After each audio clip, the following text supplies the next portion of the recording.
Welcome back, students.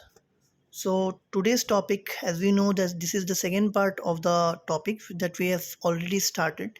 So as you know that India-China relations, which I have covered in the last video, which consist of each and every details like what are the relations that India and China has shared over times, and we have discussed about the origination of China, how PRC, the Red China, has come into being, and after that we have also talked about what was India's take, like how India helped China in attaining its statehood, and then the clause which was restored to Hindi Chini Bhai Bhai, and then we moved to Panchshil and how China, before Panchshil, how China has basically created a sphere whereby they have annexed Tibet, and how political tensions seemingly started to erupt between India and China. Okay, then we have talked about how the Chinese premier, this is Chou Enlai, has visited India, and then there was no solutions that China has already produced the maps, and the maps literally showed the territory of Indian, that is NEFA, that is Northeast Frontier Agency, Arunachal Pradesh, to be integral part of Chinese territory. And from there we have moved, like India has decided, and China, both as China was uh, taking into the stages and capturing the territories of Arunachal Pradesh, India has decided to move into war, and then we have basically fought China into the Battle of 1962. So up to that, it is clear what kind of conditions has been prevailing between India and China. So in this video, we will be conversing around what are the various dimensions that we will like to follow from 1962 onwards to 2001. So video will be a bit elaborative, and you will get the actual knowledge that what is the main cause of India-China rivalry and what restored it to the post-war tensions. Okay, so you know that after 1962 what has happened, like the relation between China and India has worsened. Okay, worsened means like they don't have any relations, they do not interact with each other. Obviously the war was a scar which has created into the relations of, which has affected the relations of both the nations.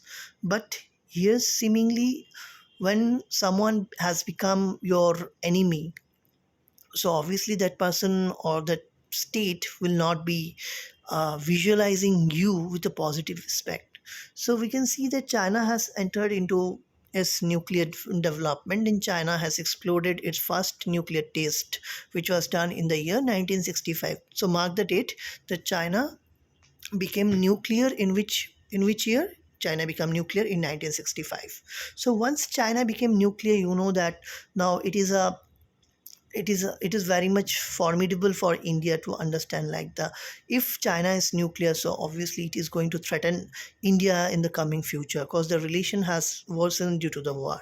Okay, so India has decided in 1968, India too have decided not to sign the NPT, nuclear non-proliferation treaty, because we know that the five countries, those who are having nuclear weapons, like the China, United States, Soviet Russia, France, and Britain were having have already tested their nuclear devices, and these countries have become the nuclear haves. Okay, so the 1968, that is nuclear non-proliferation treaty, which meant that any other countries except these five countries will not be allowed to create further nuclear weapons or to have further nuclear weapons. So it is a process of deceleration.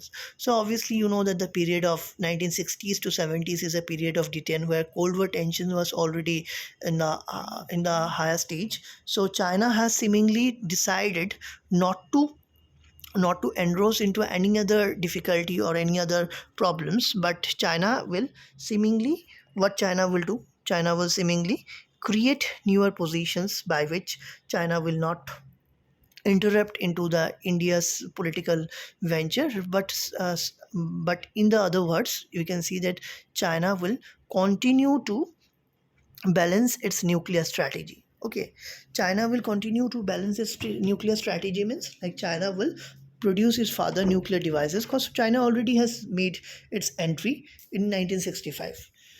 So it is very clear from this point that the NPT has India did not sign the NPT because India considered it as a discriminatory treaty, because it will place the world with between nuclear haves and nuclear have nots. Okay, so So this was the tension which India was facing at the time. Like India did not have the nuclear weapons, and India and China already had. So it is like placing India before nuclear point or the gun point. So next thing which is very interesting and which is obviously taking the recourse of India-China relations, like after China's war with India, China started helping Pakistan during various war, because we have seen the war of 1965 between India and Pakistan, and the arms and ammunitions which were facilitated to Pakistan were obviously given by China. Okay, so meanwhile, China, you know that Pakistan was an all weatherly ally to US. So seemingly as USA helped Pakistan at that time, it was also China who was fostered and provided early access in terms of military logistics to Pakistan. Okay, during the wars, not only in the war of 1965, during the um, war of 1971 and also 1999, that is the Kargil war. Okay, so in the 1970s, we see that the place of China has been literally been very much different. Okay, China started boosting its diplomatic strategy, like diplomatic positions into different dimensions. And what are the things we need to know? Like United States, like United at the time, the Secretary of United States, that is America, was Henry Kissinger. So once Henry Kissinger visited Lahore, Islamabad, that is in Pakistan, and then he took a flight and then reached Beijing, and he had a conversation with whom, with the Chinese premier Chou Enlai. And from that time, China has started developing good relations with US. As a result, USA has basically, we have seen that China's inclusion in the permanent member to the United Nations Security Council was validated, as the ROC, that is Republic of China, which was Taiwan, was replaced to PRC, that is People's Republic of China. Okay, but there was the first thing which you have to keep in mind, 1974 has also make this development more strategically violent and more strategically, like there was a doubt against Chinese ambitions. And once USA and China has been making friends to each other, obviously there was a simple logic that the communist and the capitalist can never be friends. So these stories are now reshuffled. So India was also in a position that if USA is helping China, so obviously India has no other option but to create its own path for its nuclear construction. And then India has first exploded tested its nuclear devices, that is in Pokhran 1 in 1974. Okay, we can see that the things are happening in a single tide, like China is acquiring these things. China is acquiring the permanent status to UN Security Council, as well as India is also having the same genre. Okay, so in that case, after India became nuclear, this incident has tremendously been criticized by US, Japan, China, that India being a third world nation should not have embarked into her journey towards nuclear attainment. So this was really set on setbacks, like making many country has established created sanctions against India, economic sanctions against India. So this was something which was which where we have seen that how China has been different to its attitude, and how China was negating the India's interest in gaining nukes.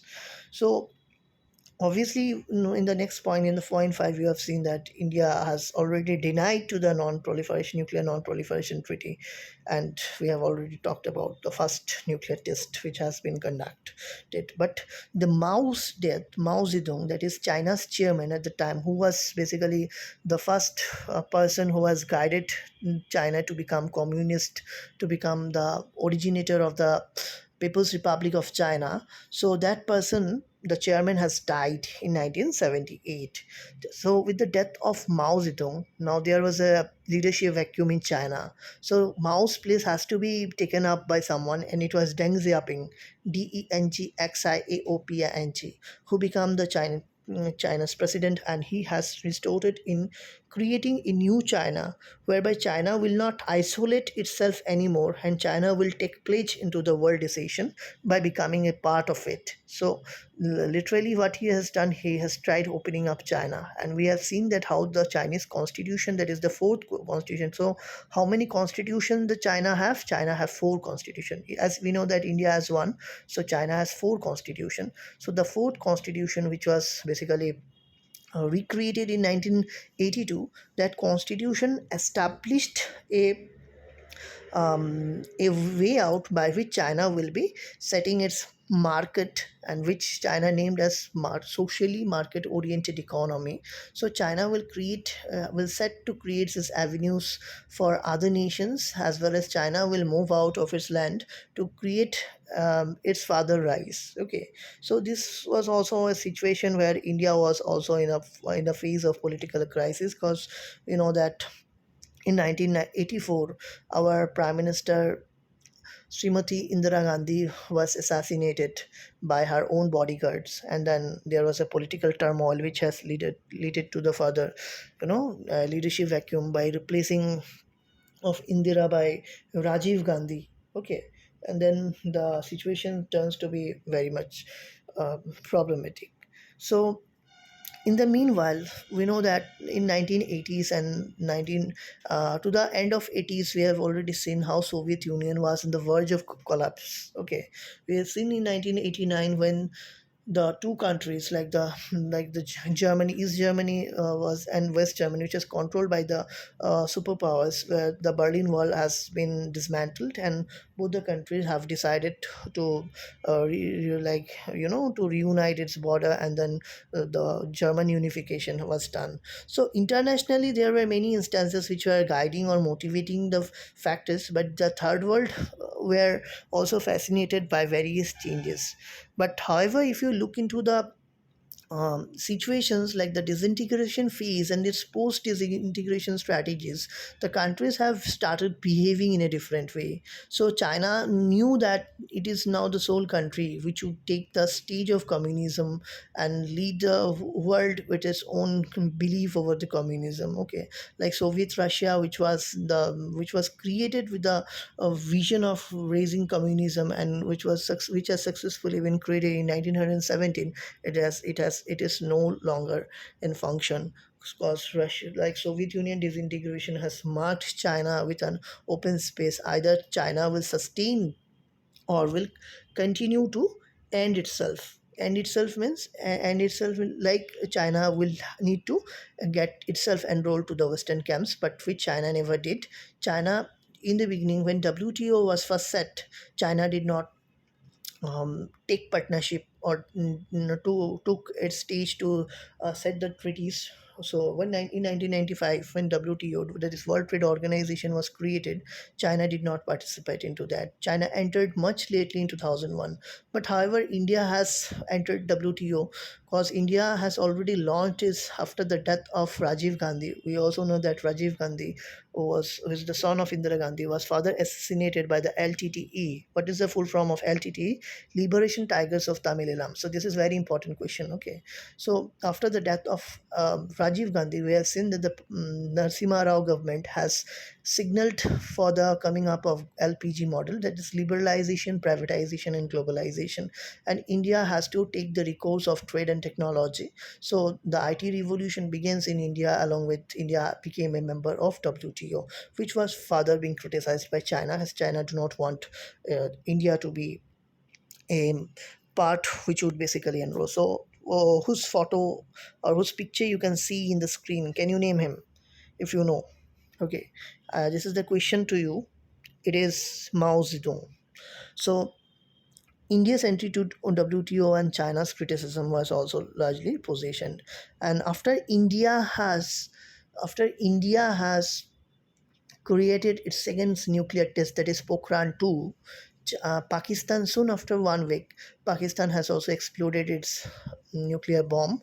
That is, Pakistan has also tested its first and declared itself as as another Asian power to have South Asian power to become nuclear. And the sole thing which India has embarked on, like India criticized China for supplying the logistics to Pakistan for making its nuclear availability. So Pakistan's nuclear ambitions were strictly clear, that Pakistan already has fought for three wars in the beginning, and now it was 1999 when Kargil war has happened. So at the time, Pakistan has nuclear devices. So there was strict tension that whether Pakistan will use its nuclear um, devices against India and will jeopardize India's security, but nothing as such has happened. So in 1999, when the Kargil war has taken place, so the Kargil war between India and Pakistan has created a severe rivalry between India and Pakistan as a result. And China, it was China who has supported Pakistan with arms and logistics. So this is very clear. This was very clear that that how China has aggravated the tensions between India and Pakistan has also been an act, and has also acted as a catalyst between the countries. So these are the things which you need to keep in mind. And yes, China could not refrain itself from being a part, because China has to expand its territory. China has to not in terms of sovereign territory, I'm talking about China has to establish itself into the world market, and world's product has to be established to China. So China has to accept the trade regime which has been already being established. So the trade rules will legitimately follow the Chinese interests. So on behalf of the China had to accept and register itself to the World Trade Organizations in 2001. So if you like the videos, so this is a gist of informations that I have carried out, I have talked about in details. So if you need more information, because the next video will be from 2001 to 21st centuries, like till 2000, till the present day, what is India China relations, that is most contemporary, and you will be more glittered to know that these informations are very going to be very useful for your competitive exams if you will chart it down or point it down. So this will really help you to create, you will be very much helped by the points which I am raising, because this competitive exams needed a clear explanations. And this is my feature, that I do not go on repeating the same points, wasting time and energy of my viewers and students. So these are the some clear cut points which I have basically taken out for you. Hope you have liked the video. And then if there are certain changes which you should ask me, obviously I will accept your request. What are the things which you need to know from me? So if you truly wanted to know more about various topics, then you just let me know. I will be more than happy to state. Okay, thank you.